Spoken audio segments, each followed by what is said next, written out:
Hello student, welcome to my YouTube channel. अगर आप MSc chemistry pass out होने के बाद जॉब के लिए सर्च कर रहे हैं तो ये वीडियो आपके लिए काफ़ी ज़्यादा हेल्पफुल होगी। अगर आप 2022 में एमएससी केमिस्ट्री पास आउट होंगे तो भी ये वीडियो आपके लिए काफ़ी ज़्यादा हेल्पफुल होगी, क्योंकि आगे चलकर जब आप जॉब के लिए सर्च करेंगे तो इस वीडियो से आपको काफ़ी कुछ सीखने को मिलेगा।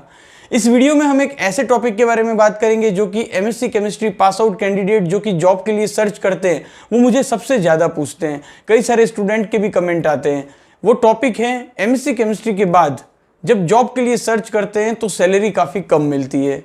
सभी स्टूडेंट जो कि जॉब के लिए सर्च करते हैं उनका यही क्वेश्चन होता है कि सर इतनी कम सैलरी में आखिर हम जॉब कैसे ज्वाइन करें, जबकि आप सभी जानते हैं कि बीएससी और एमएससी केमिस्ट्री मिलाकर टोटल 5 इयर्स होते हैं, जो कि प्रीशियस 5 ईयर है अपने कैरियर के, जो कि आप इन्वेस्ट करते हो अपनी एजुकेशन में। और उसके बाद जब इतनी कम सैलरी ऑफर होती है तो काफ़ी स्टूडेंट मायूस हो जाते हैं।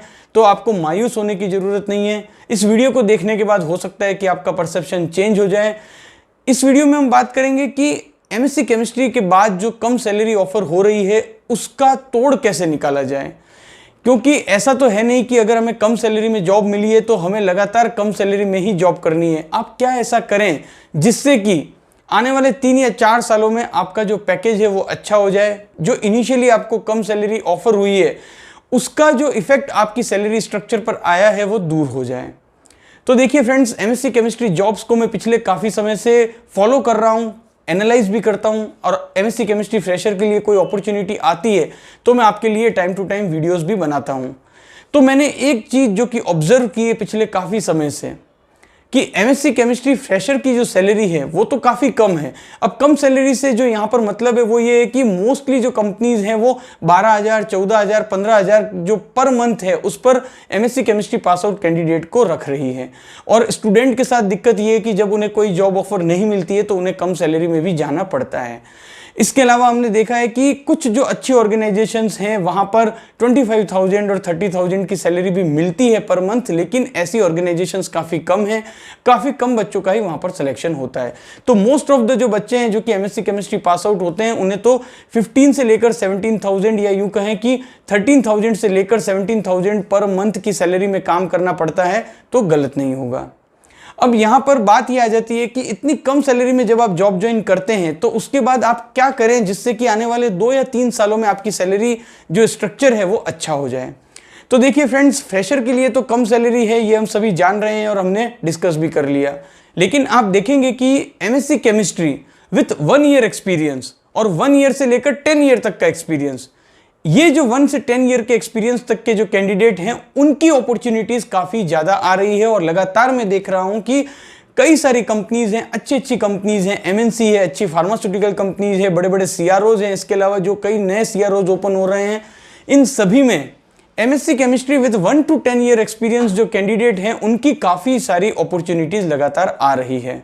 तो ऐसे सभी स्टूडेंट जिन्हें की लगता है कि एमएससी केमिस्ट्री फ्रेशर की जो जॉब है वो उन्होंने काफ़ी कम सैलरी पर ज्वाइन की है, तो उन्हें सबसे पहले ये करना चाहिए कि इनिशियल जो 1 ईयर का एक्सपीरियंस उन्हें हो जाता है, उसके बाद जैसे ही 1 साल का एक्सपीरियंस आपको हो गया उसके बाद आप अपनी जॉब सर्च स्टार्ट कर दीजिए। और अभी जो करंट मार्केट सिनारियो है उसको देखते हुए डेफिनेटली जैसे ही आप अपनी जॉब सर्च स्टार्ट करेंगे आपको बहुत ही जल्दी जॉब के ऑफर आने स्टार्ट हो जाएंगे। आइडियली ये कहा जाता है कि जब आप अपनी फर्स्ट कंपनी ज्वाइन करते हैं तो उसके बाद एटलीस्ट आपको 2 साल तो कंपनी में रुकना चाहिए, जिससे कि एटलीस्ट जो इनिशियल 6 मंथ है वो तो सीखने में ही निकल जाते हैं। और उसके बाद जो 1.5 साल होता है उसमें आप कुछ अच्छे से वर्क कर पाते हैं और साथ ही कंपनी को भी कुछ डिलीवर कर पाते हैं और साथ ही अपना जो पर्सनल फ्रंट पर जो एक्सपीरियंस गेन होना चाहिए वो भी आप कर पाते हैं। लेकिन जब किसी भी स्टूडेंट या किसी भी कैंडिडेट की सैलरी बहुत ही कम होती है तो उसे अपने कैरियर में अपना जो सैलरी स्ट्रक्चर है उसके बारे में भी सोचना काफ़ी ज़रूरी हो जाता है। तो उस सिनारियो में जब आपको ये लगता है कि आपकी सैलरी काफ़ी कम है, आपने जो इनिशियली फ्रेशर जॉब ज्वाइन किया था वो काफ़ी कम सैलरी पर किया है, तो उन्हें 1 साल होने के बाद ही अपनी जॉब सर्च स्टार्ट कर देनी चाहिए।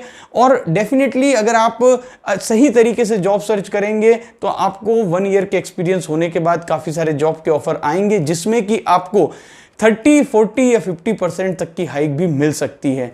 तो अगर आपको 40%, 50% की हाइक अगर मिल जाती है तो आप देख सकते हैं कि आपका सैलरी स्ट्रक्चर काफ़ी अच्छा हो जाएगा। और उसके बाद जिस भी कंपनी में आप ज्वाइन करते हैं वहाँ पर 2 साल, 2.5 साल आप वर्क करिए, उसके बाद अगर आप एक और जंप लेंगे तो वहां पर भी आपको 40 से 50% की हाइक इजीली मिल जाएगी, जब आपके पास अच्छा एक्सपीरियंस होगा। और ये वो टाइम होगा जबकि आप कंपनी को बहुत ही अच्छे से डिलीवर कर पाएंगे। जब आपके पास 3 साल का एक्सपीरियंस हो जाएगा तो उसके बाद आपको एक अच्छी हाइक मिल जाएगी। तो जब आप ये 2 हाइक ले लेंगे तो आपका सैलरी स्ट्रक्चर काफी अच्छा हो जाएगा।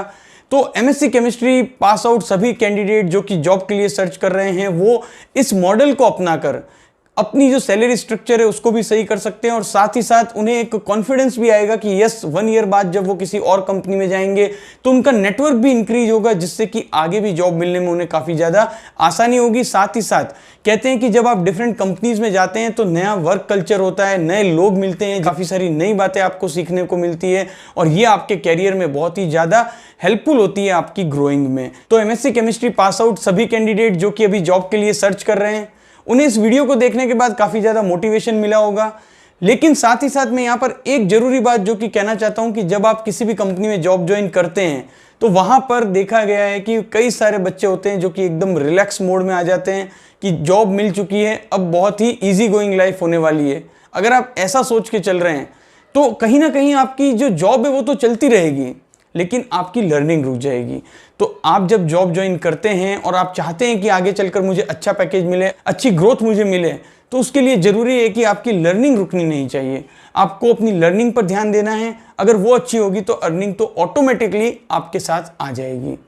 आई होप ये video MSc chemistry fresher student जो कि जॉब के लिए सर्च कर रहे हैं उन्हें काफ़ी ज़्यादा हेल्प करेगा।